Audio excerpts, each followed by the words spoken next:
మేడిగడ్డ రిపేర్లు పూర్తి, భారీగా వరద నీటి ప్రవాహం, 85 గేట్లు ఎత్తి దిగువకు వరద నీరు విడుదల, రిపేరు చేసిన పనికిరాదంటూ గతంలో కాంగ్రెస్ పార్టీకి సంబంధించినటువంటి వాళ్ళు విమర్శ. మేడిగడ్డ పనికిరాదన్న కాంగ్రెస్ మంత్రులు నేడు వరద ప్రవాహాన్ని తట్టుకుంటూ టీవీగా నిలబడ్డ మేడిగడ్డ బ్యారాజు. నాడు మేడిగడ్డను విమర్శించిన వాళ్ళే నేడు ఇసుక రీచ్ల వేలానికి సిద్ధం.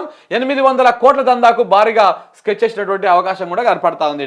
ఎవరైనా ఏదైనా ఓ నిర్మాణం చేపట్టాక అందులో ఏదైనా రిపేరు వస్తే దాన్ని పూర్తి చేసి తర్వాత అవసరాలకు అనుగుణంగా దాన్ని వినియోగించుకుంటారు. కానీ అది కూలిపోయే వరకు ఎవరు చూడరు. మన రాష్ట్ర ప్రభుత్వం వరుస దీనికి విరుద్ధం ఉన్నది.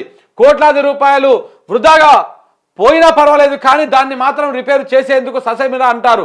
మేడిగడ్డ బ్యారేజ్ రిపేర్ విషయంలోనూ అలాగే వ్యవహరించారు. చివరకు నేషనల్ డ్యామ్ సేఫ్టీ అధికారుల ఆదేశాలతో రిపేర్ పనులు మొదలు చేపట్టారు. అంతకుముందు రిపేర్ చేసిన మేడిగడ్డ పనికిరాదని స్వయంగా రాష్ట్ర ఇరిగేషన్ మంత్రి ఉత్తమ్ కుమార్ రెడ్డి చెప్పడం గమనార్హం.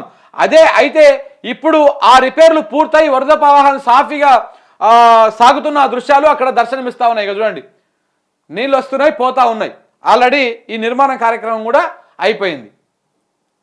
ఇదే మేడిగడ్డ గురించి వీళ్ళు మాట్లాడుతూ ఏమంటారు, అసలు పనికే రాదు మేడిగడ్డ, దేనికి పనికిరాదు మేడిగడ్డ, మేడిపండు, ఆ యూట్యూబ్ బ్యాచ్ మొత్తం ఇదే పని చేసింది. మొత్తం ఇది పనికిరాదు, అది పనికిరాదు అని చెప్పి. కానీ ఇవాళ ఏమైంది ఇవాళ చివరికి ఈ విధంగా అయిపోయింది కదా.